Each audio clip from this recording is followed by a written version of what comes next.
Oui, L'Ordre du guerrier, saison 1, épisode 4. Je suis en compagnie de mes collègues, bien sûr, Barbu de Ville et Steve Sauvé. Comment allez-vous, messieurs? Ça va super bien, Martin. Tu sais, moi, quand je parle de sport de combat, là, ça serait assez difficile de pas aller bien, parce que j'aime ça.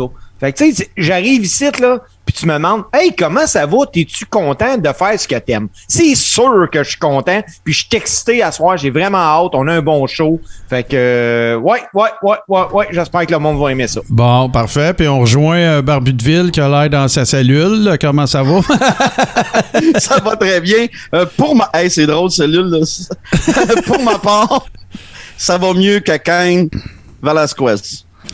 Ouais, ben c'est ça, hein. On va tout de suite régler, l'espèce d'éléphant dans la pièce relatif à ça. Évidemment, on s'est quand même montré relativement prudent la semaine dernière parce que, comme on l'a dit, puis on connaissait pas tous les tenants et aboutissants de la situation. Et là, ben évidemment, une semaine plus tard, ça s'est précisé pas mal de ce qu'on en sait. Ça aurait été, écoute, il aurait voulu faire un mauvais parti à quelqu'un qui a été accusé et remis en liberté pour des affaires vraiment pas le fun et ce qui concernerait en fait quelqu'un de sa famille proche. On le sait pas c'est quoi exactement. J'ai eu beau chercher TMZ, whatever, puis de toute façon, c'est pas important le lien qui l'unit à cet enfant-là. Fait que s'en est suivi de ce qu'on en sait, une espèce de chasse à l'homme, road rage. C'est pour ça qu'on parlait de road rage, parce que ça a l'air qu'il a couru après pendant une affaire comme 18 km. Et avec une arme à feu, évidemment, il a tiré sur l'individu. Il n'a pas qui a eu des blessures non mortelles. Et essentiellement, là, pour clore la boucle là-dessus, puis l'avocat de Velasquez en a parlé également. Ben, tu sais, Velasquez n'obtiendra pas de liberté sous caution d'ici à ce qu'il comparaisse.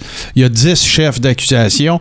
Et ben, le monsieur en question qui est accusé je me souviens pas des termes exactement techniques, là, mais on parle ici de pédophilie là, puis d'enfants mineurs. Ben, lui, il a été mis en liberté, il a été remis en liberté sous caution. Et là, ben, ça en est suivi par la suite l'espèce de... Tu sais, il y a plein de personnalités, que ce soit du monde des sports de combat, Joe Rogan, peu importe, qui ont tenu des propos divergents dans certains cas, du genre, si ça avait été moi, j'aurais fait pareil. Barbu, qu'est-ce que tu penses de tout ça, toi? Ben, c'est drôle que tu parles de Joe Rogan. Je vais aller dans ce sens-là, moi aussi. Le individu en question, c'est Harry Gourlat. OK?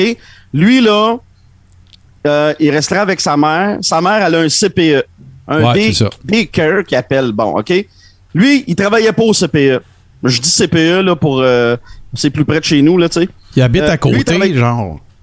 Oui, c'est ça. OK. Mais là, il fera pas, pour l'instant, il fera pas de prison, le Harry Goulard en question de 40 ans.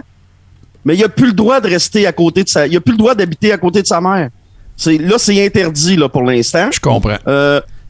Puis l'histoire c'est que l'enfant qui aurait abusé à une centaine de reprises, c'est la fille de Cain Velasquez. C'est sa fille? OK. Fait que, c'est sa fille! Bon, je le sais. Attends un petit peu. Ça, je le savais pas. Puis la raison pour laquelle... Je pensais que la raison pour laquelle c'était pas sorti, c'était évidemment parce que ça met en cause un enfant. Puis deuxièmement, ben, j'avais pas trouvé cette information-là. Donc, ce serait sa fille. C'est clair, net, c'est sa réglé. Fille. Parfait. C'est sa fille. C'est réglé. Oui, c'est ça. Le permis du CPE, du daycare en question, est suspendu jusqu'à preuve du contraire. Okay. Là, ils vont faire une étude sur les 20 autres enfants qui étaient là. Fait que là, il va y avoir... Bon, fait que moi, je pense que c'est une boîte de Pandore, cette affaire-là. Là. On s'entend-tu que, là, je veux pas présumer de rien, mais que les probabilités qu'il n'y ait pas eu juste cette petite-là sont quand même assez grandes, là? C'est assez élevé, là. Ouais. Assez élevé. On aurait pris aussi l'ordinateur de Harry Goulart, qui contiendrait certaines images. On peut s'imaginer. Donc, dans mon cas, Cain Velasquez, m'a dit comme Joe Rogan, m'a dit comme Michael Bisping, il est chanceux, Goulart, de ne pas être mort. Ouais, clairement, là. Clairement. Évidemment, Oui, c'est vrai, là, Cain Velasquez, il y avait un 40 mm, il a tiré dessus à plusieurs reprises. Le gars était avec sa mère. Ben, la madame du daycare.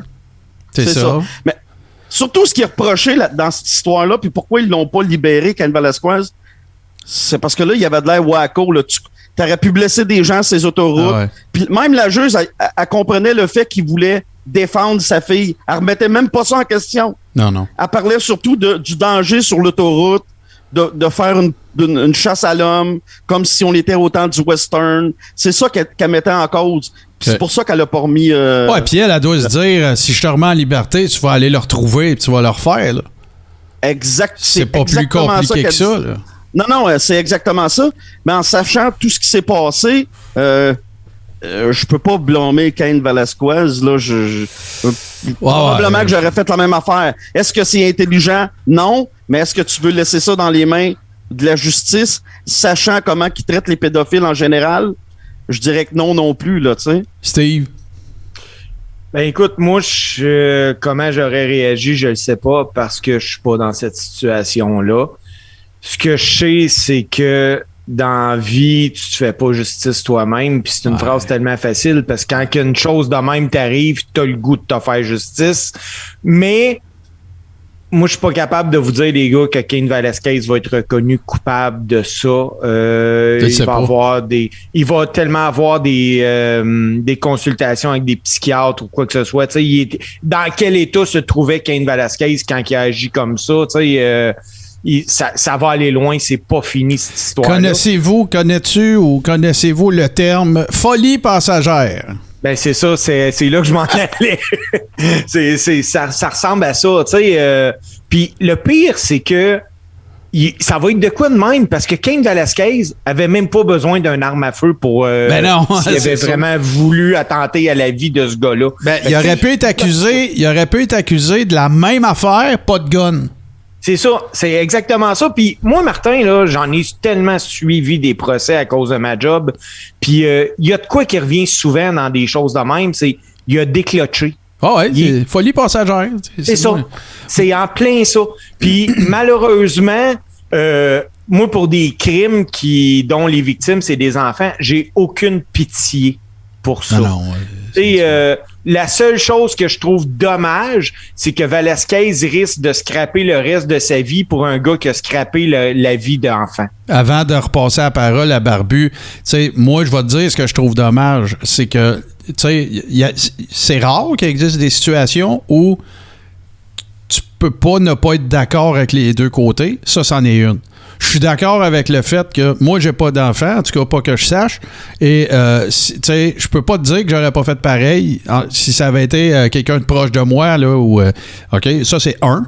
Puis deux, ben, je suis d'accord aussi avec le fait qu'il faut pas se faire justice soi-même, puis que c'est pas juste à lui qui cause du tort.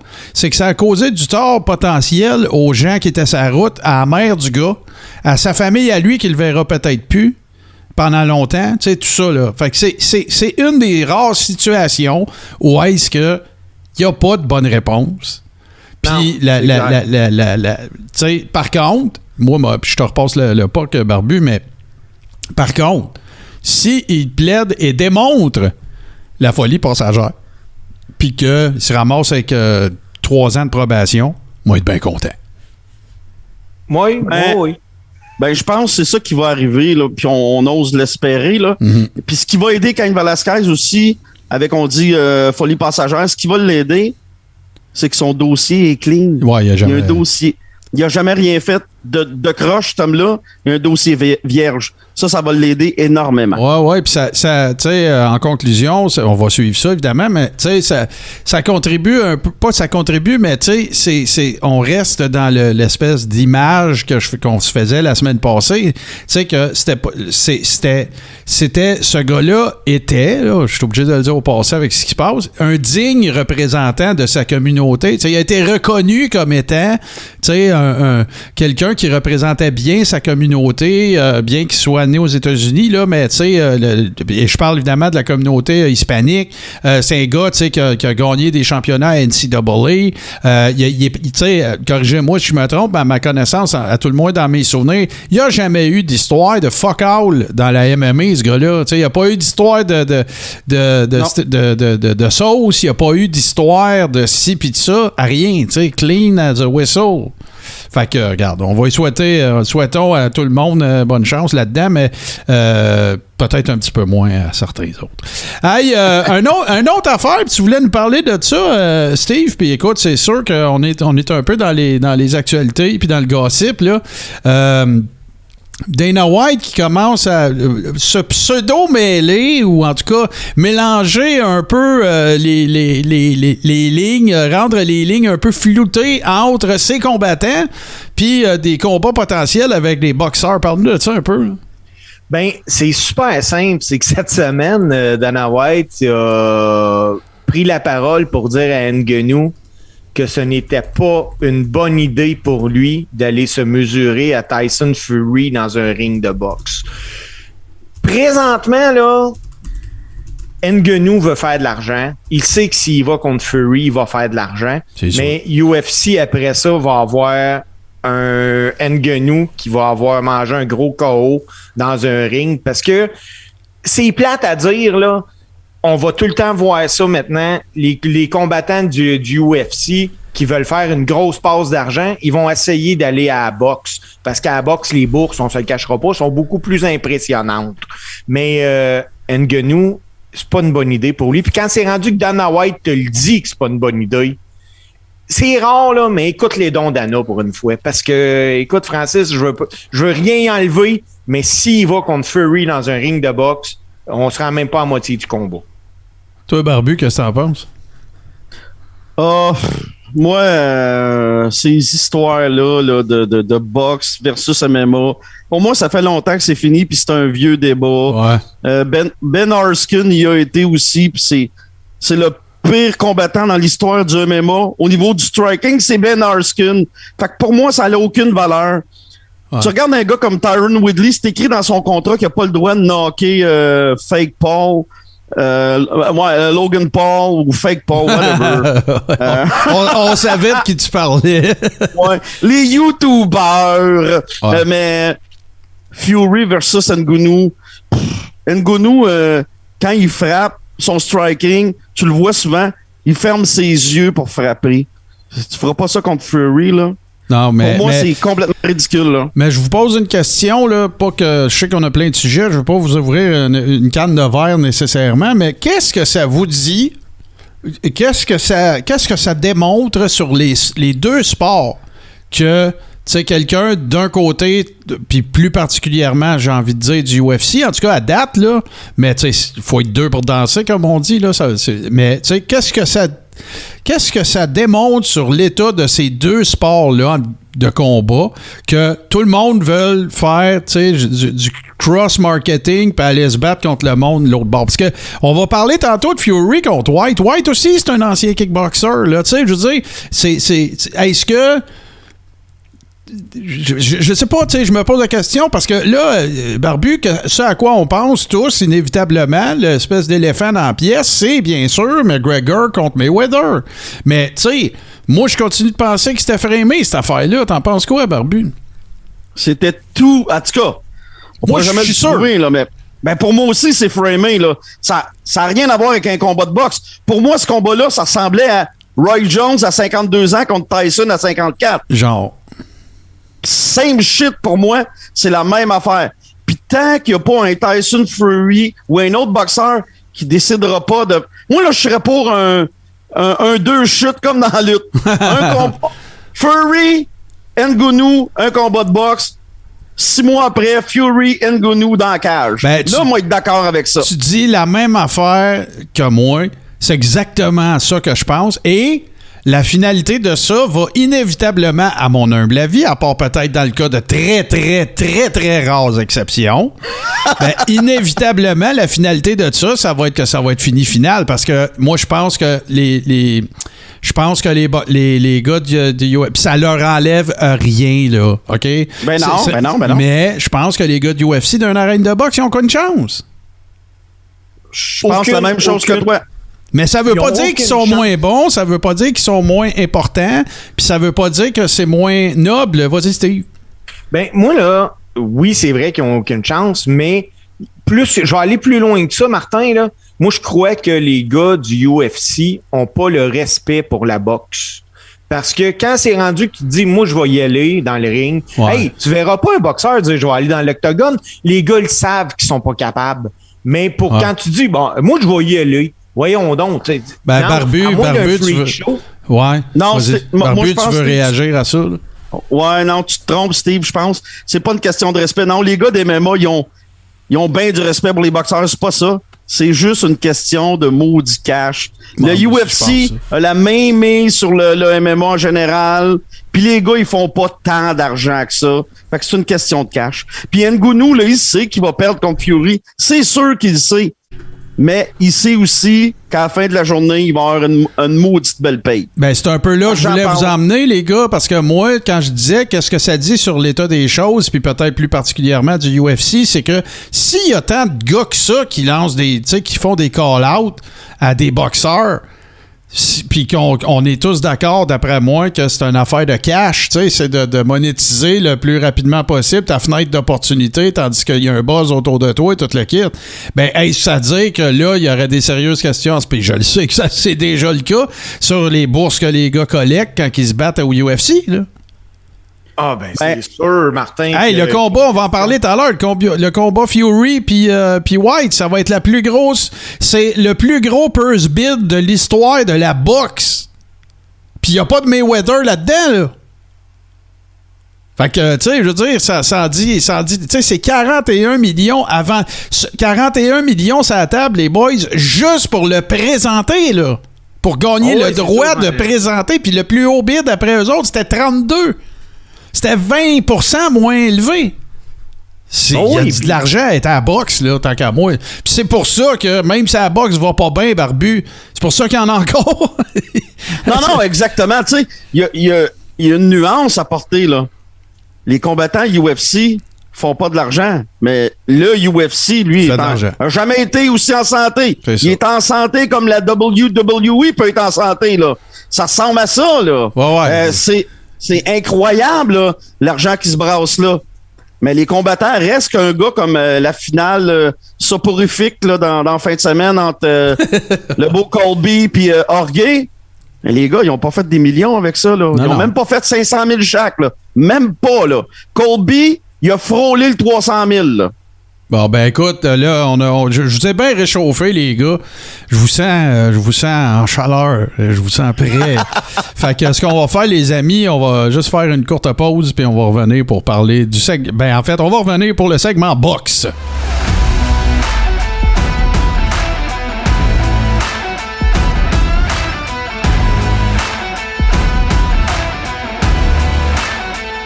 Steve, t'as des sujets de boxe pour nous autres cette semaine. J'ai bien hâte de t'entendre parce que, évidemment, je sais un peu de quoi tu vas parler, puis inévitablement, on va parler de Fury contre White, mais t'as d'autres affaires qui se trament, mais je te laisse aller, mon chum. Ben, Martin, vu que t'ouvres la porte pour Fury puis White, on va le casser. Défonçons-la. Écoute, c'est enfin confirmé. Les deux vont s'affronter au stade de Wembley le 23 avril pour le championnat du monde poids lourd de la WBC. Ça a été assez compliqué à organiser ce combat-là parce que White, lui, il voulait une meilleure répartition là, des bourses. Hey, tu l'as dit, 41 millions ou 42 millions le bid. Pour vous donner une idée de l'engouement, là, 50 000 billets vendus en 5 minutes. Ça a été incroyable. Wow. Ah ouais, puis attends un peu, Steve. Là. C'est en 5 minutes, 50, mais c'est genre en 30 minutes, 85. Le stade Wembley en contient 100 000. Présentement, là, les seuls billets disponibles sont ces sites de revente. Il n'y en a plus. Le Wembley, là, il rentre 90 000 personnes habituellement, mais là-dessus, là, il faut compter que là, tu vas mettre d'autres mondes parce que sur le terrain, il va y avoir du monde, là. Oh oui, absolument. Il a fallu qu'il organise Wembley pour pouvoir contenir 100 000 personnes. Là. C'était cané au départ. Là. Puis, tu sais, la vitesse à laquelle c'est vendu, c'est complètement ridicule. Là. C'est complètement ridicule. Puis là, écoute, un peu comme c'est la mode présentement, là, White, il se présente même pas à la première conférence de presse. Il a laissé Fury parler tout seul aux médias. Ça, c'est peut-être une bonne idée pour lui. Fait que de même, il se fera pas jouer trop dans la tête. Là. Il le voit pas tout de suite. Mais ce qui était bien important à signaler là-dessus, là, Fury, lui, pendant l'annonce de ça, il a dit que c'était son dernier combat. Il a dit que il préférait se retirer que de se retirer trop tard avec des lésions.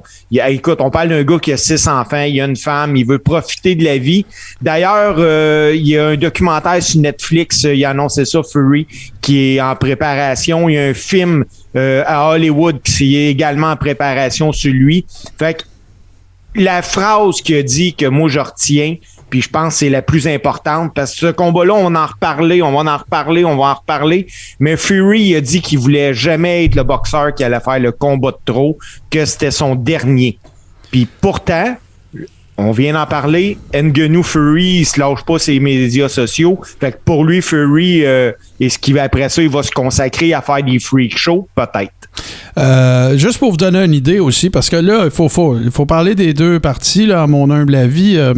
Oui, White s'est pas présenté à la conférence de presse. Puis tout ça tourne autour, évidemment, tu l'as dit tout à l'heure, Barbu, du cash. Le promoteur Frank Warren en ouverture de la conférence de presse, il s'est comme vraiment pas gêné. Il a parlé de comportement pas professionnel, disgracieux, name it, là. Mais il a amené une statistique quand même relativement importante qui pour moi fait foi de toute cette histoire-là. C'est que quand Fury s'est battu contre Klitschko, son premier combat majeur, il a gagné 8 fois moins d'argent que White va en gagner. Tu vas me dire, OK, mais il n'y a pas même. Tu sais, White n'a pas la même fiche que Fury avait à cette époque-là. Je suis d'accord. Sauf que, tu sais, tu parles de Fury, ça fait 4 ans qu'il ne s'est pas battu dans ses terres natales. Puis tu parles de Wembley, là. OK, Wembley, pour un Anglais, là, c'est le stade de Wembley. Vous avez juste à vous rappeler de SummerSlam 92, il me semble.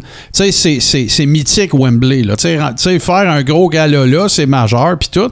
Fait que, tu sais, moi, un boxeur qui dit c'est mon dernier combat, sérieusement, j'en ai rien à branler, parce que si tu allonges le cash, il va revenir, que ce soit pas contre un tracteur John Deere ou une Ngannou. Il va revenir si la salade est là. Mais il reste pareil que ça va être super intéressant comme méga combat de 1. Puis de 2, ben, tu sais, il faut quand même... Là, évidemment, Fury, il pète à la gueule, puis en me disant, puis Rodon, là.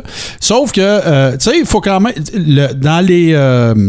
l'affiche de Dillian White, c'est quand même intéressant à regarder parce que si tu regardes, tu sais, c'est 30 victoires, 28 défaites, 19 par knockout. Il y a 2 défaites. Les 2 défaites qu'il y a eu, c'est quand même pas contre des pieds de céleri, c'est contre Povetkin, puis c'est contre Joshua.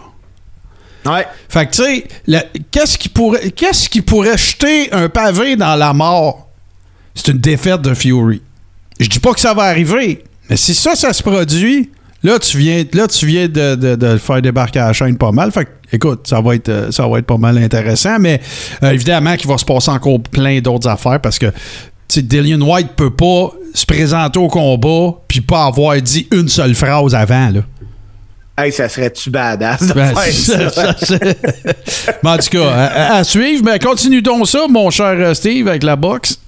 Ben, à la boxe, je veux parler un peu de boxe au Québec. Jean-Pascal, dans quelques semaines, le boxeur Jean-Pascal, il va effectuer son retour dans le ring après 2 ans et demi d'absence.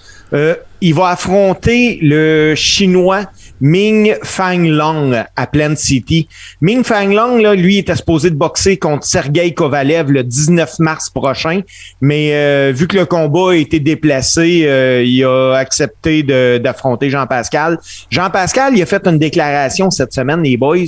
Il a dit que... Non, ça se peut pas. Jean-Pascal faire des déclarations, impossible. Oui, mais il a fait une déclaration qui m'a fait jeter en bas de ma chaise, là, puis c'est pas la première fois, Jean, qui fait ça. Lui, il prétend qu'il a été blanchi par l'agence antidopage lors du 2e échantillon, que finalement, il n'avait pas pris de substance. Puis pourtant, ben, si vous vous rappelez, après son match contre Badou Jack, il avait testé positif à divers stéroïdes anabolisants. Ouais. Effectivement. Puis là, on avait eu droit, évidemment, à... c'est pas moi, puis ça devait être dans mon eau, puis toutes ces affaires-là. Là. Si je me souviens bien, là, c'était un peu toujours... Moi, la pire là, que j'avais entendue dans ma vie là, d'un boxeur, elle vient de Canelo Alvarez, quand il a dit que c'était à cause du bœuf qu'il avait mangé qui avait été shooté aux hormones. Ouais, c'est ça. Là, les gars ont toutes des prétentions. Mais non, écoute, Jean-Pascal, le retour dans le ring. Jean-Pascal qui commence, il prend de l'âge, mais Jean-Pascal, c'est un gars qui... Moi, en tout cas, là, je vais le regarder, son combat. Ouais, c'est sûr. Il n'y a pas de demi-mesure. Il n'y a pas de demi-mesure, ce gars-là. Puis il t'en donne pour ton argent. Puis malheureusement, c'est pas tout le temps le cas à la boxe, mais Jean, il le fait. Puis il a été dans des guerres. Il a été dans des guerres, ce gars-là. Puis écoute, il a fini des combats, des mains cassées, des nez cassés. Écoute, là, il y a une affaire qui est sûre. Aime-les pas, il se présente tout le temps. Vas-y, Barbu. On peut dire, ben exactement, Martin puis Steve. On peut dire ce qu'on veut de Jean-Pascal. Moi, là, j'en regarde plus tant que ça de la boxe, là. Mais Jean-Pascal revient, c'est sûr que je vais checker. Puis Jean-Pascal, c'est un vrai guerrier. Oui, il a une grande gueule, mais il a toujours backé ce qu'il disait. Oui, c'est vrai qu'il est souvent dans des drôles d'histoires, mais une fois que on ferme les lumières, là, qu'on garde juste le spot sur le ring, là, on tamise comme chez Pacini, là. Une fois qu'on est rendu là, ben Jean-Pascal, il livre la marchandise. Puis moi, ça demeure un de mes préférés de tous les temps au Québec. Comme boxeur québécois, là, c'est un de mes préférés. C'est sûr que, gars, tu vas avoir un show. Ça, c'est sûr. Puis dans le temps qu'ils vont promouvoir le combat, tu vas avoir un show. Le soir du combat, tu vas avoir un show. Qui gagne, qui perd, quand tu vas y mettre le micro d'en face, tu vas avoir un show. Puis, sauf que moi, c'est ça, là. Je veux pas partir là-dessus, mais la fameuse histoire, là, tu sais, des combattants, là, boxe, UFC, tout. Moi, je t'écœurais tu sais, c'est pas, ils ont été reconnus coupables de dopage. Quand ils parlent de ça, eux autres, c'est toujours qu'ils sont victimes de dopage. Tu sais, c'est les victimes des performance enhancing drugs. Tu sais, c'est un fléau, ça, les gars. Les PED, c'est un virus. Écoute, c'est une maladie. Mais non, effectivement, regarde, on pourra débattre là-dessus peut-être dans un show subséquent parce que, tu sais, éventuellement, tu sais, je veux dire, il y a plein de positions là-dessus. Il y a plein de monde qui ont des opinions. Tu sais, Tyson qui dit que lui, il est pour l'utilisation de stéroïdes anabolisants parce qu'il fait confiance aux athlètes, excepté dans les sports de combat. Tu sais, le gars a été boxeur toute sa vie. Tu sais.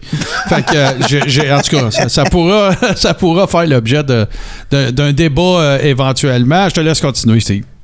Les boys, dans un mois et un jour, je vais être rivé devant mon écran pour le championnat du monde, pour l'unification des titres IBF, WBA, des moyens entre le Kazakh Ganafi Golovkin puis le Japonais Ryoto Murata. Le combat a lieu le 9 avril à Tokyo. Golovkin a confirmé sur son compte Twitter. Initialement, c'était prévu le 29 décembre, mais à cause d'une pandémie là, qui a frappé, le combat a été repoussé. Je sais pas de quoi tu parles, la pandémie, là. Golovkin, là, il est rendu à 39 ans. Gars. Ouais, c'est ça. Là. Puis, écoute, j'y souhaite là, contre Murata, mais Murata, si vous le connaissez pas, là, c'est le gars qui, en 5 rounds, avait passé le KO en décembre 2019 à Steven Butler. Ouais. C'est tout un boxeur, là. Tu sais, il y en a qui vont déjà, eux autres, Golovkin, pas de trouble. Non, Murata, là, c'est pas un pied de céleri, là. Non, absolument pas, là. Et en plus, tu vas être chez Murata. Ce gars-là, il est là vraiment pour se battre. Puis, non, j'ai hâte de voir Golovkin là-dedans parce que, tu sais, puis ça, c'est un autre Golovkin qui il a jamais évité personne. Hein? Il se l'est pas fait nécessairement super facile. Là. Hey, il a été contre des gars. Là. Écoute, On va dire ce qu'on veut de David Lemieux. C'est un gars qui a toute une claque qui peut te farmer ça. Mais Golovkin te l'a dominé de A à Z. Il est allé 2 fois contre Canelo Alvarez. Là, il s'en va contre Murata. C'est quelque chose, là. Non, ça va être huge, ça va être huge. Tu sais, c'est cool pareil, les boys, parce que, tu vois, comment des fois les affaires, ça se tramait, là, évidemment, mais tu sais, là, au moins, c'est officiel, mais tu sais, il y a pas plus tard que 3 semaines, genre, où, tu sais, le premier ou le deuxième épisode de l'Art du guerrier, on est comme, la boxe, c'est mort, il se passe à rien. Regarde, on est 3 semaines plus tard. Fury contre White, Triple G contre Murata, Jean-Pascal qui est supposé de revenir. Tu sais, fait que ça fait partie des raisons pour lesquelles on l'aime autant, ce business-là. Tu sais, c'est que 3 coups de téléphone, puis un fax, puis c'est réglé, là. Ah, ben oui. Hey, parlant de régler, boys, j'ai une petite nouvelle vite faite que je veux qu'on parle avant ma nouvelle principale. C'est sûrement réglé aussi pour la carrière de l'ancien champion unifié des poids super coq, Guillermo Rigondeaux. Les boys, ça peut paraître particulier, là, mais c'est pas des séquelles que Rigondeaux qui a eu qui mettent fin à sa carrière, là. Il était chez eux en Floride la semaine passée. Il est en train de cuisiner pour sa famille, puis l'autocuiseur, il a explosé. Le gars, il est aveugle. Ben non. Ben oui. Voyons donc. Le gars, il a perdu 80% de sa vision. Ben non. Ouais. Le gars, écoute, puis c'est pas drôle, puis c'est drôle en même temps. Non, c'est pas drôle pantoute. Parce que ces sites de boxe, ils marquent que c'est un autocuiseur qui a eu raison du champion. Mais ça, c'est le gars too early, pas mal. Oui, 80% de sa vision, ça n'a pas de maudit bon sens. Écoute, c'est triste, là. Tu travailles toute ta vie, tu réussis enfin, puis une banale accident comme ça fait en sorte que, écoute, ta carrière est finie, là, tu sais. Puis souvent, ben, une chance, le gars, il a été champion unifié, il a fait de l'argent, mais tu sais, je connais pas grand boxeur qui avait des plans B incroyables, là. C'est particulier. Hey Steve, avant de te laisser passer à l'autre, moi, il y en a une petite que je voudrais... écoute, c'est pas un boxeur que je connais beaucoup, mais dont je n'arrête pas d'entendre parler. Vous autres, ça va peut-être vous dire quelque chose. Mais il y a eu un autre combat, je ne sais pas si tu voulais en parler, tu m'arrêteras si c'est le cas, mais le 5 mars, il y a eu un combat aussi de Chocolatito en fin de semaine. Hey, écoute, ben, parce que c'était un match, c'était pas un rubber match, mais c'était en fait contre Julio César Martinez. On est dans les 115 livres. Hey, écoutez bien ça. À cette catégorie de poids-là, il n'y a jamais autant de coups portés qui ont été cloqués. Excuse-moi, de coups lancés. Pas nécessairement qui ont touché. 2529 coups. C'est le combat dans cette catégorie de poids-là qui a cloqué le plus de coups lancés. Ça a été super serré, puis comme tu sais, moi, je m'en cache pas, là, tu sais, j'étais super proche du monde de la boxe, puis j'ai comme pris une pause à un moment donné, mais pour ceux qui le connaîtraient pas, là, c'est Roman Gonzalez qui vient du Nicaragua. Ça a été dans les mini flyweight, super flyweight, bon, dans cette catégorie-là, là, 5 pieds 3, mais 54 victoires, 51 défaites, 41 knockouts, 3 défaites. Puis il y en a une qui est récente, justement. Là, récente, là, dans le monde de la boxe, de dire que quelque chose est récent, c'est le 13 mars 2021. Fait que là, moi, je vais continuer de le suivre parce que j'ai regardé des highlights aussi, super intéressant. Mais tu sais, il faut pas que tu clignes des yeux. Hein. À cette catégorie de poids-là, là, je veux dire, ça, t'écoutes 2500 coups lancés, là, ça. Puis tu sais, historiquement, là, ça c'est mes goûts à moi, là, mais historiquement, tu sais, c'est pas des catégories de poids que je suis nécessairement avec la même assiduité, mettons, qu'un mi-lourd ou, tu sais, pour moi, même lourd moyen ou peu importe, mais ça va être pas mal intéressant. Puis là, ben, en vertu de cette victoire-là, ben, la vraie question qui se pose, c'est ça va être qui son prochain adversaire, parce que il pourrait y avoir des rubber matchs avec du monde avec qui il a déjà combattu.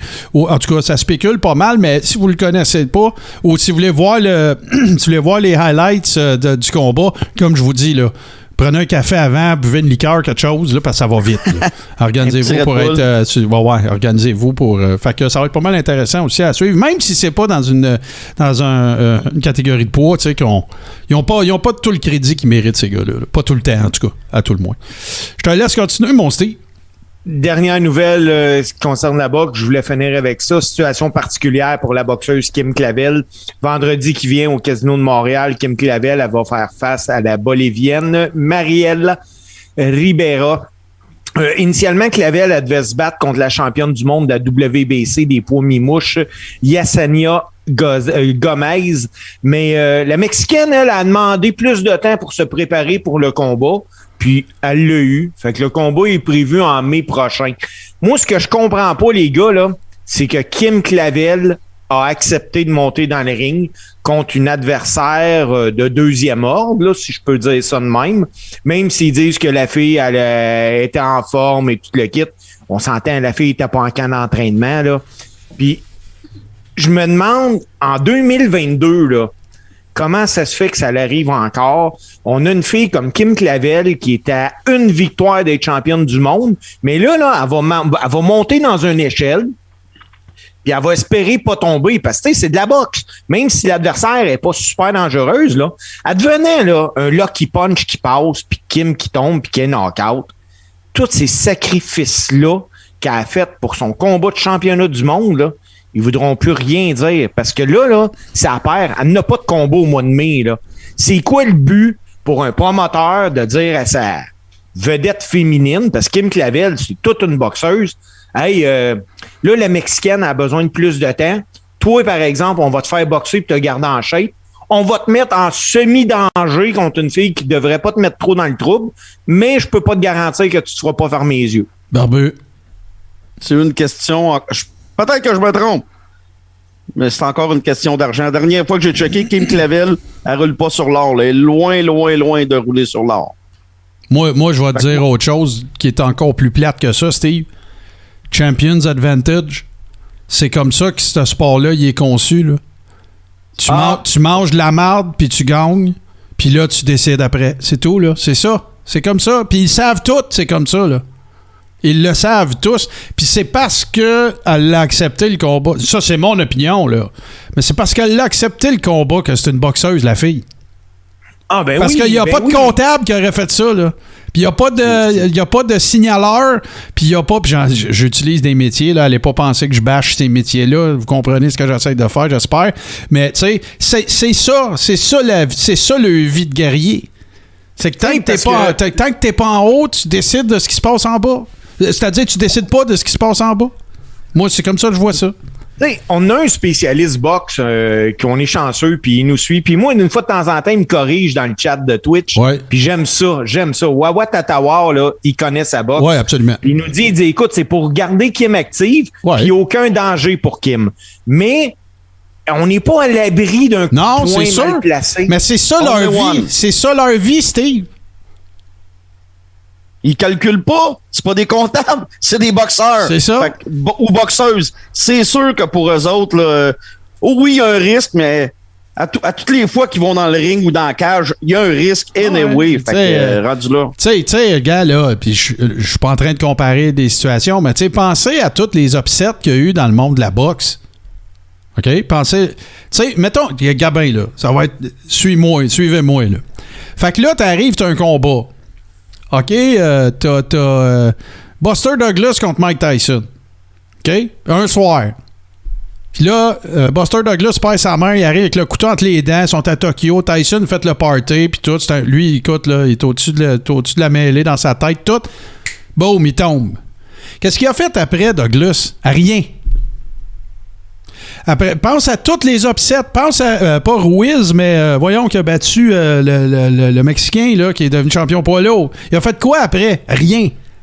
Ça accorde raide tout le temps, sauf que la mathématique de la boxe, c'est rare. C'est rare que tu as quelqu'un qui a fait un upset puis qui est devenu un vrai champion après. Là.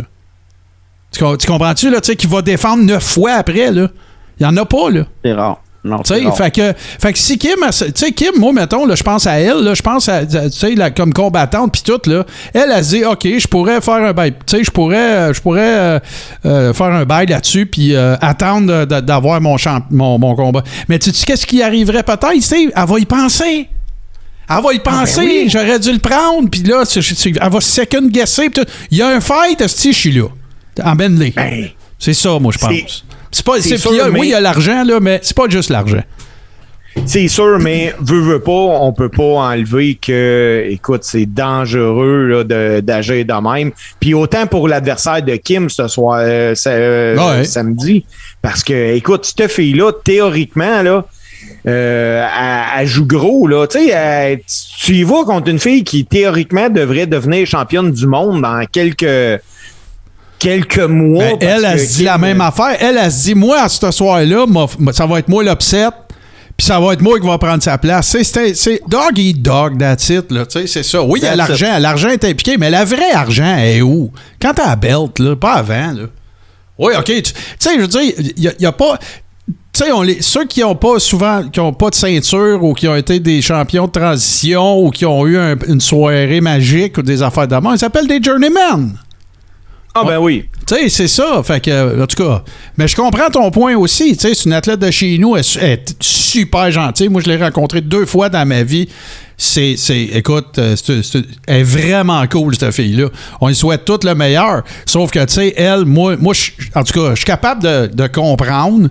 Puis, tu sais, on va le savoir si c'est une vraie. Parce que regarde, là, c'est encore de l'adversité, mais tu sais, moi je suis sûr qu'elle va passer à travers. Puis si elle passe pas à travers, ben écoute, elle va avoir des options devant elle. Soit je m'essuie puis je recommence, ou ben non, on réfléchit au futur, mais tu sais, moi je suis pas inquiète. Là.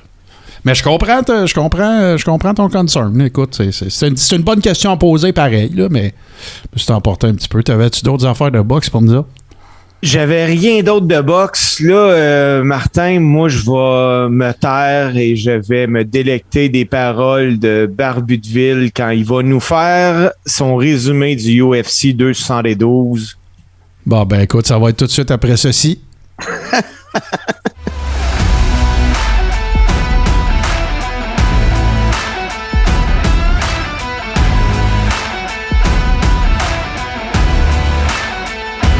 Bon, mon barbu, il y a eu des prédictions, il y a eu toutes sortes d'affaires.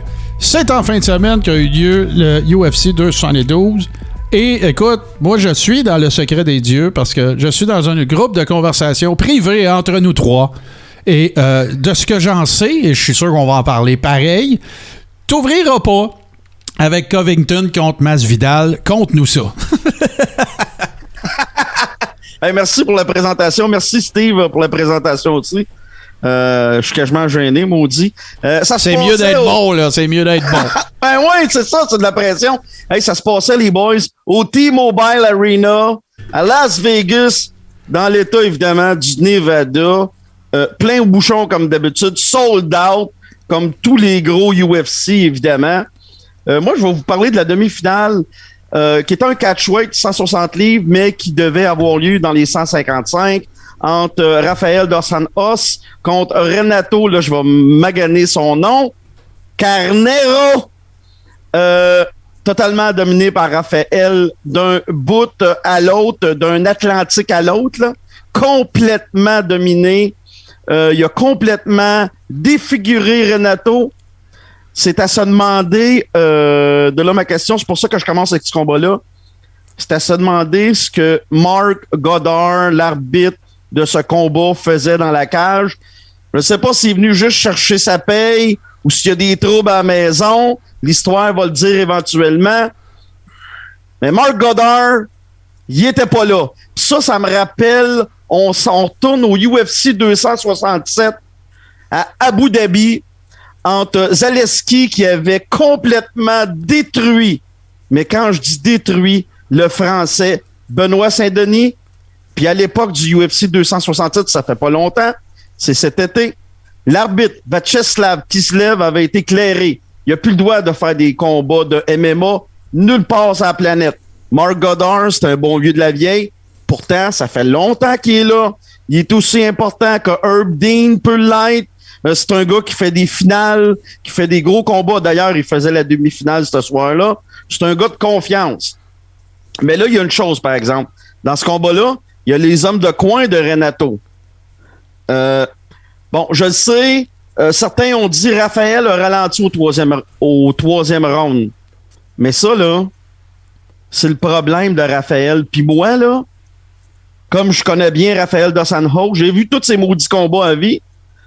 Ben, c'est justement le problème de Raphaël. Il a ralenti par pitié au troisième round. Mais n'importe qui d'autre que Raphaël, on dit souvent de Raphaël qu'il n'a pas l'œil du tigre. Ben, il nous l'a encore prouvé dans ce combat-là. Il aurait dû finir Renato. Je sais ce que je dis, c'est dur.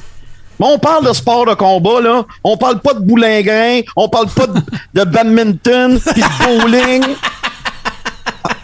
On parle de combat de deux gars qui sont dans des bathing suits puis qui se tapent sa gueule jusqu'à temps qu'il y en ait un qui tombe. Donc là, Raphaël, il a clairement ralenti. Allez revoir le combat. Je demanderai à Steve tantôt. Il a clairement ralenti. Il n'aurait pas dû faire ça. Puis c'est pour ça que Raphaël Dos Anjos, il n'est pas champion du monde. Parce que ce gars-là, c'est un five-tool player. Il a tout ce qu'il faut pour être champion du monde. Il ne sera jamais champion du monde. Je vous l'annonce ce soir, des 155. Il n'ira jamais battre Dustin Poirier. Il n'ira jamais battre ces gars-là. Parce qu'il n'y a pas l'œil du tigre. Il me l'a encore prouvé. C'est ça que... Moi, c'est surtout ça que je retiens de ce combat-là. Est-ce que Marc Goddard, on peut y enlever sa licence? Peut-être. En même temps, les gars de coin de Renato, ils n'ont rien fait.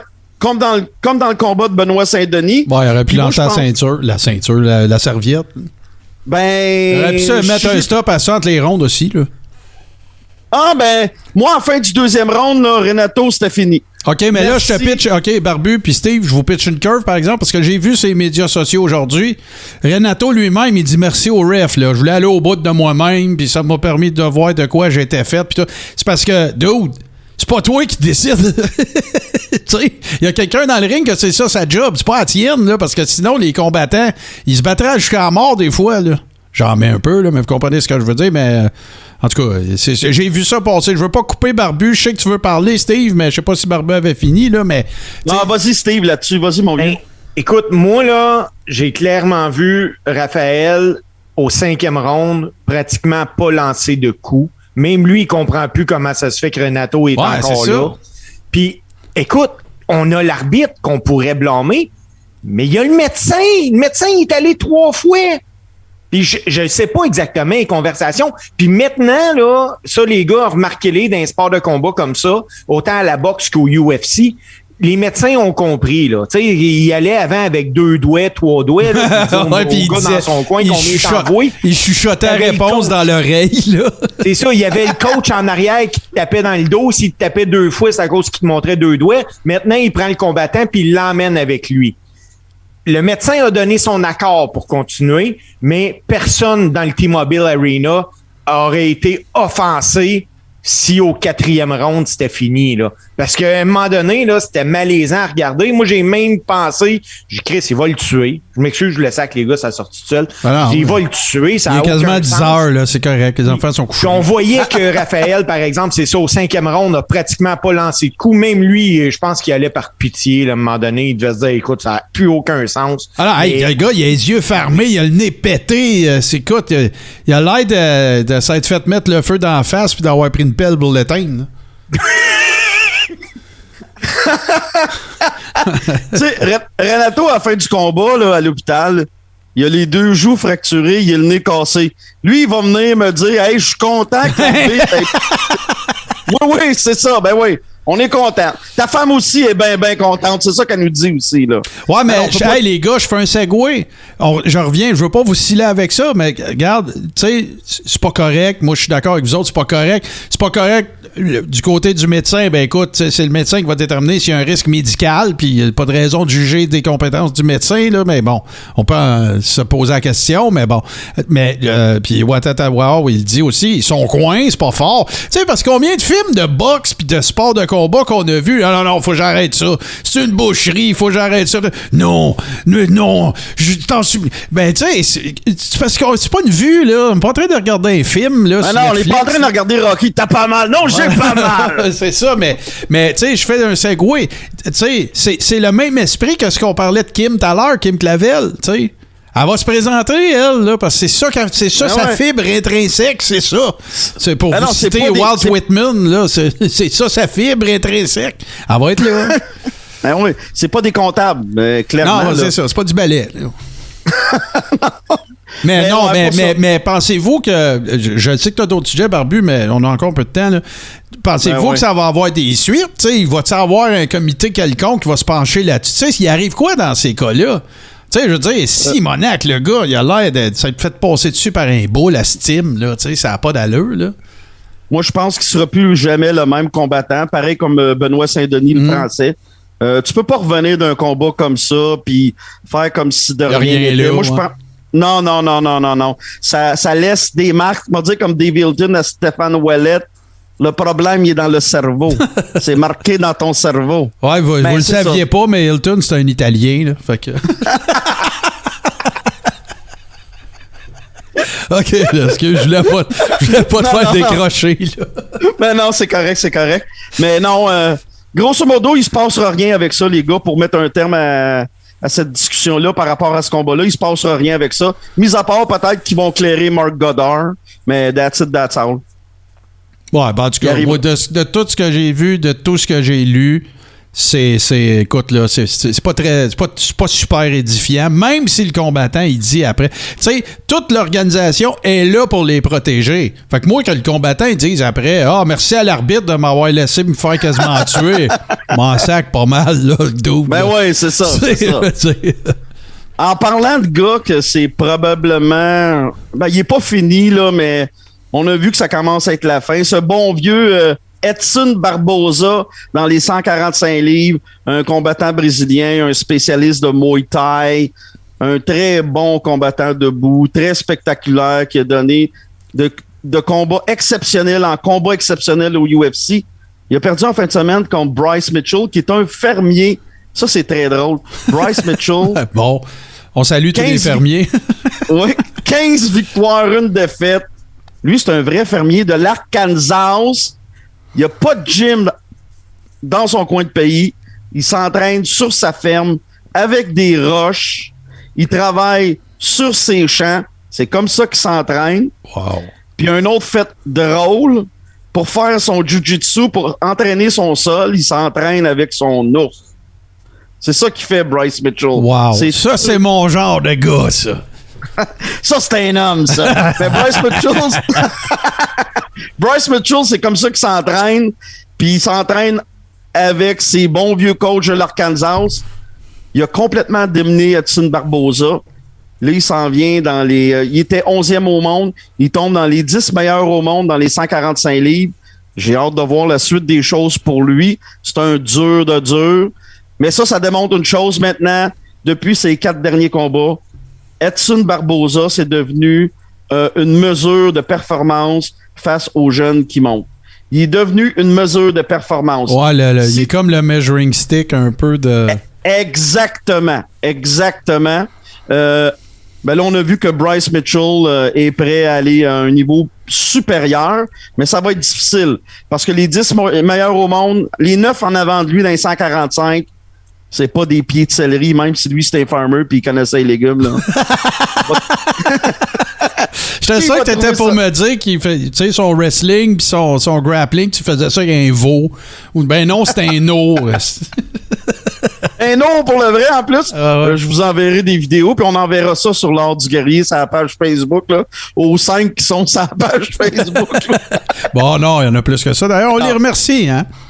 Ben oui, on les remercie certains. Un autre combat, le retour de ce bon vieux Kevin Owens, la plus grande gueule dans l'histoire du UFC. Vous pensez que c'est Conor McGregor? Not.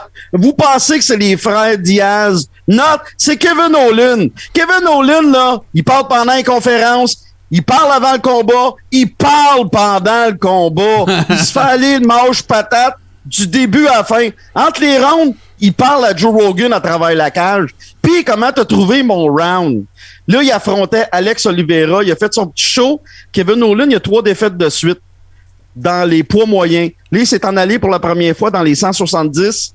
Puis, je pense que c'est le poids parfait pour la grande gueule à Kevin Nolan. Il a gagné par KO contre le cowboy Alex Oliveira, qui n'est pas un client facile, qui n'est pas l'un des meilleurs combattants. Je dirais que Alex Oliveira, c'est un jobber de luxe. Tu sais? Ouais. Pour faire une image, là, ça n'a pas été long. Ça n'a pas été long non plus, là. Non, ça n'a pas été long non plus. Mais Kevin, on est habitué avec lui à ce genre de combat-là. D'habitude, il ferme les lumières assez de bonne heure. Tu sais? Puis, ben, je suis content pour lui. Je suis content qu'il soit revenu. Il nous a pas montré des choses différentes, mais au niveau de son poids, il semblait beaucoup plus à l'aise. Puis à 170, il est beaucoup plus fort qu'il peut l'être. Puisque c'est pas un vrai 185. On regarde son enveloppe corporelle. Oh mon Dieu, j'ai dit enveloppe corporelle. Oh là là! Oh là là! Mais c'est ça, on regarde son corps, on voit bien que c'est pas un vrai 185. Les gars, c'est des monstres à 185 présentement, là. Puis non, mais ça y a bien fait, puis j'étais content pour lui, là. Ça, c'est mon résumé du UFC 272. J'ai d'autres nouvelles, mais je vais laisser aller Steve sur un combat dans la soirée, là. Ouais, ça a l'air qu'il y avait ouais, c'est ça. Il y avait une finale, ça a l'air. Ah ouais, c'est ça. Oui, il y avait une finale entre Colby Covington puis Jorge Masvidal. Jorge. Je vous laisse dire le prénom, je vais dire Masvidal. OK. Quel combat plate, décevant, comme ça se peut pas. Tu sais, là, des fois, dans un sport de combat, c'est... les événements qu'on attend arrivent pas. Barbu, je me doute un peu de ce que tu vas dire, mais moi, je veux dire que, par contre, Dana White, après, a même dit que c'était une performance excessivement décevante de Covington. Bon, ben, moi, là, ce combat-là, je suis probablement, à part les parents de Colby, là, je suis probablement la personne la moins surprise de ce résultat. Colby Covington, c'est un combattant plate et endormant, beige et soporifique, sans couleur, sans faveur, en 360p s'il serait un ordinateur. Clairement, c'est un gars qui... Lui, là, c'est-tu à qui me fait penser? Et là, je vais dire quelque chose de sacrilège en tabarnouche. C'est le Georges Saint-Pierre des années 2020. Bon, ça y est. Hey, moi, les gars, je suis plus capable de vous entendre avoir. Puis tous les fans, j'en suis un, là, mais tu sais, les gars qui connaissent ça plus que moi, je suis plus capable d'entendre ça. Parce que vous êtes les premiers à dire, hey, le sport a tellement changé, puis le grappling est tellement plus important qu'avant. Puis là, les gars, c'est des multidisciplinaires. Oh, oui, lève-les ton doigt, j'ai pas fini.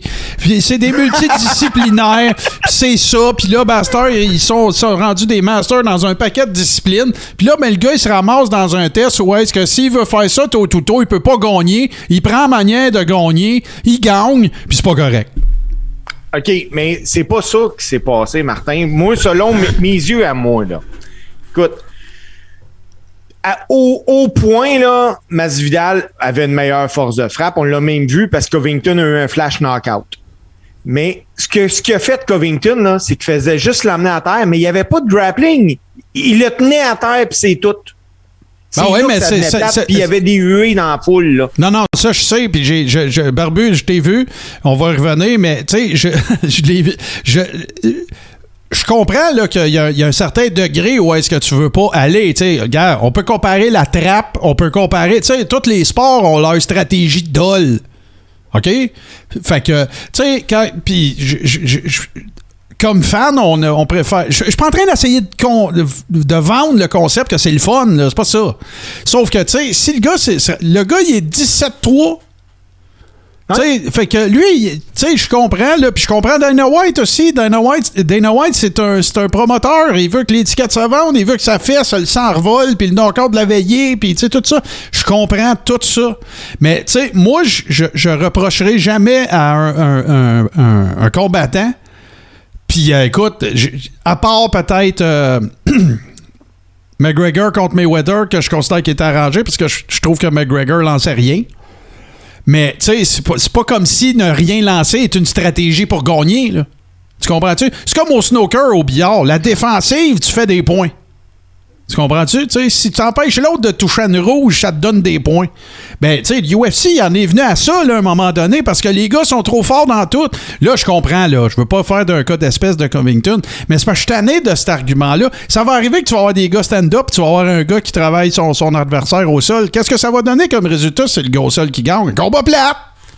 Oui, je suis d'accord, mais au minimum, le gars travaille au sol pendant que Covington ne travaillait pas. J'ai pris soin de le dire. Fait que quoi? C'est pas correct que les juges... Fait que les juges devraient enlever des points quand il y a une immobilisation au sol? Non, mais au minimum, essaye de quoi au sol, tu sais. Y a-tu gagné? L'idée, là? Oui, il a gagné. Il a gagné. Fait que les juges sont caves. Les deux fois que ce combat-là m'a amené quelque chose, là, ça a été le flash knockout, là. Écoute, comme tout le monde. Puis au deuxième round, Martin, là. Puis Barbu aussi, parce que Barbu, tu l'as écouté pour me parler la semaine passée. Ben, Masvidal, il a essayé son mot. Ben, je le savais, c'était sûr. Ouais. Ça, c'était... Ça, c'était clair. Il a essayé de faire un double reverse. Je vous l'ai collé. Mais, tu sais, les gars... un combat au sol veut pas dire un combat plate. Loin non, de là pour moi. Je le sais. Mais ce que Colby a fait au sol, ça, c'était vraiment plate. Mais, je vais faire une analogie avec la boxe, OK? Moi, là, j'ai jamais mis une scène jusqu'à ce jour, puis je suis bien fier. C'est un maudit combat de Pretty Boy Floyd Mayweather. Parce que je le trouve plate. T'as beau me dire que c'est le meilleur combattant au monde, puis je m'en fous de ça. Mais moi, j'ai mis mes billes du Dominion, là, je les ai mis sur Arturo Gatti. J'ai jamais mis une scène sur Pernell Whitaker. Hey, il y en a des experts de la boxe là, qui se masturbaient sur Pernell Whitaker. OK? Mais moi, le Pernell Whitaker, là, moi vous le dire, là, je m'endormais sur ces combats. Moi, je préférais voir le steak Gaétan Hart. C'est une question de goût. Je crois. Non, c'est sûr, mais tu sais, à partir du moment, moi, ça, c'est vraiment ma petite opinion de petit Joe connaissant, là, OK? Je connais pas ça comme vous autres. Mais moi, si je recule, là, puis je regarde ça vision grand angle, là, OK? À partir du moment où est-ce que au UFC, ça a arrêté d'être un freak show, puis t'as commencé à avoir des techniciens de combat, là, OK? Oui, ils mélangent, mais ils peuvent t'emmener à terre puis te faire un pretzel avec toi, puis du shoot wrestling, puis tout ça. À partir de ce moment-là, tu ouvrais la porte, tu prêtais flanc à ce que des situations comme ça arrivent, parce que des masters appelle ça comme tu veux, du grappling, de la défensive, du combat au sol, tu sais, fait que je comprends très bien la différence entre travailler le gars puis essayer de l'emmener vers une soumission versus l'immobiliser pour pas mélanger avec. Je suis capable de voir la différence. Je suis d'accord avec vous autres que c'est plate. Mais tant qu'il n'y aura pas un changement idéologique par rapport à ça et que l'inactivité ne sera pas punie, ça changera pas, les boys. Parce que c'est plus difficile de mettre quelqu'un dans une position de soumission qu'un flash knockout. Fait que ça va être la contradiction de ces deux affaires-là tout le temps. Sauf que ça va être également ce qui va rendre ça excitant as fuck, par exemple. Parce que si t'arrives dans un premier round puis tu vas avoir un combattant qui arrive puis qui pince l'autre puis que là, il enlève un peu ses moyens, ben là, tu vas assister à des affaires. Ou un combattant qui est réputé pour se battre debout puis qu'à un moment donné, ben écoute, il y a la Miracle Submission. Ben vous allez triper à côté, mais c'est le prix à payer. Moi, c'est ça mon point. Fait que je dis pas que vous avez pas raison, puis j'ai regardé des highlights, puis c'est vrai que ça va l'idole, j'ai entendu les UA, j'ai pas pu le regarder au complet. Sauf que ça va invariablement continuer de faire partie de la game et ça va être expliqué en partie, mon opinion, pourquoi on va triper sur des Diaz, puis pourquoi on va triper sur des, tu sais, parce que des Masvidal qui, tu sais, on dit ça n'a pas d'allure, s'il l'essaye, ben il le fait, calique, tu sais. On aime ça. C'est ça, exactement. Puis c'est pour ça que samedi prochain, s'il y a juste un combat à regarder, by the way, c'est un gala gratuit encore sur RDS, TSN, bon. Un combat à regarder, c'est même pas dans la carte principale, ou c'est les préliminaires, je ne sais plus. C'est Alex Pereira. 4 victoires, 1 défaite chez les poids moyens. Ce gars-là, il a à peu près 100 victoires en kickboxing. C'est une machine à tuer debout. à date, il y a beaucoup de succès en MMA. Ça va bien. C'est le seul gars dans son histoire à avoir knocké, à avoir battu Israël Adesanya, le champion des moyens au UFC.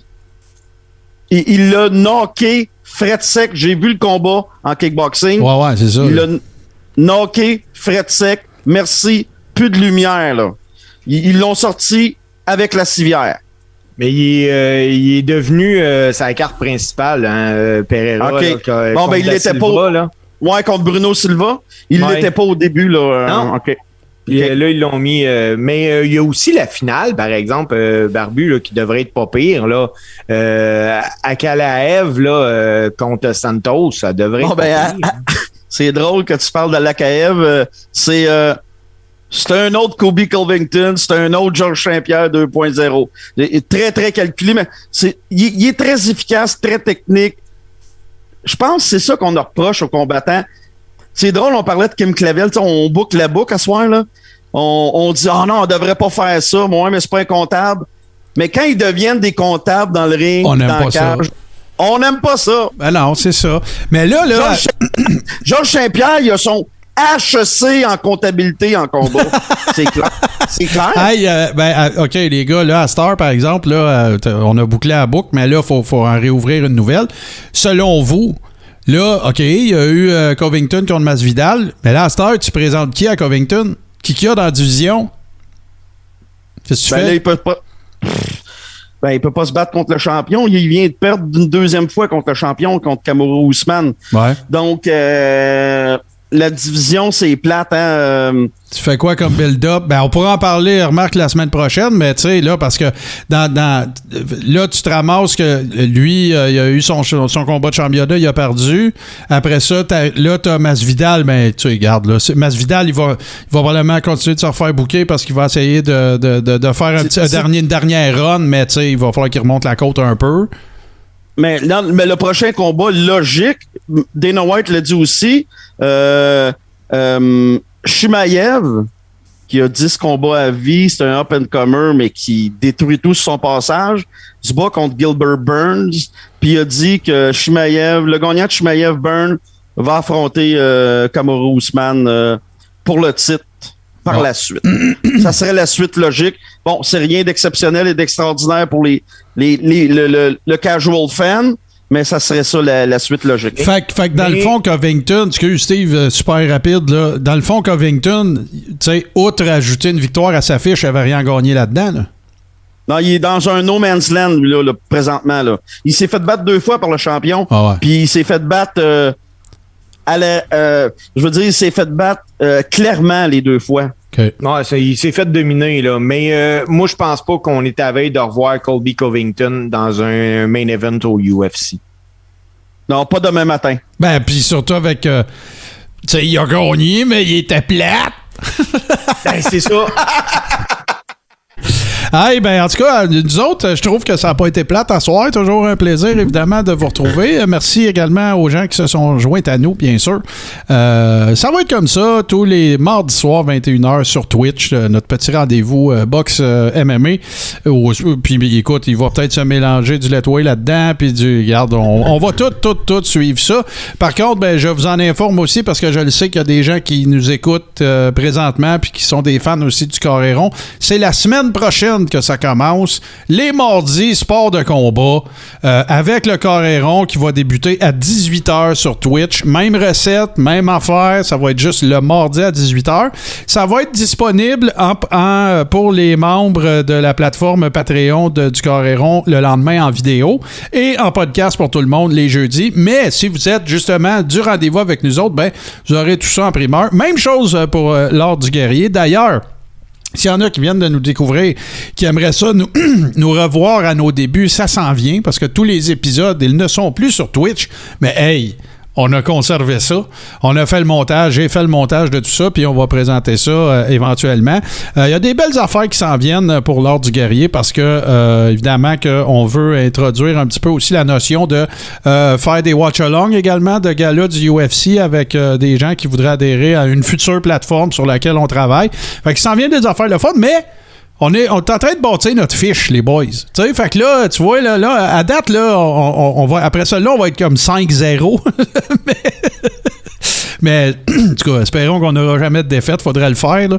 Mais, non, c'est ça, fait que on travaille là-dessus, c'est super le fun, on a du fun, c'est ça le concept, c'est ça l'idée, hein, c'est d'avoir du fun, puis de passer un moment en votre compagnie. Si ça peut mener justement vers des watch-alongs, des affaires comme ça, Dieu sait que des événements, particulièrement dans l'UFC, il y en a beaucoup.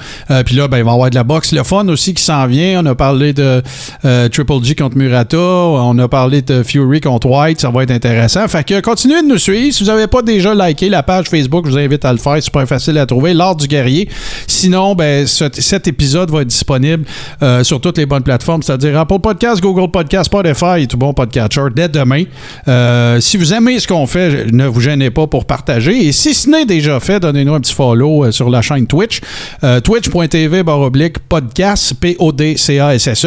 Non seulement vous allez avoir ça, mais vous allez avoir tout le stock qu'on fait. Écoute, c'est en train de devenir un empire, cette affaire-là. Il y a 4-5 shows à toutes les semaines. Ça devient des podcasts. Ça revole de partout. Je suis fatigué. Messieurs, je vous salue. Merci d'avoir été là. Barbu, j'espère que tu seras remis en liberté bientôt du fond de ta cellule. Je le souhaite. Parfait. Je le souhaite. Steve, comme toujours, écoute, on a passé 2 super belles journées ensemble. On a eu, hier, on avait Jacques Rougeau dans l'épisode du Carré Rond. Ça a été super le fun. Fait que c'est ça qu'on vous propose à partir de la semaine prochaine, les mardis à 18h et 21h. D'ici là, ben portez-vous bien. Merci d'avoir été là. Puis nous autres, on se reparle très, très bientôt. Bonne soirée tout le monde. À bientôt.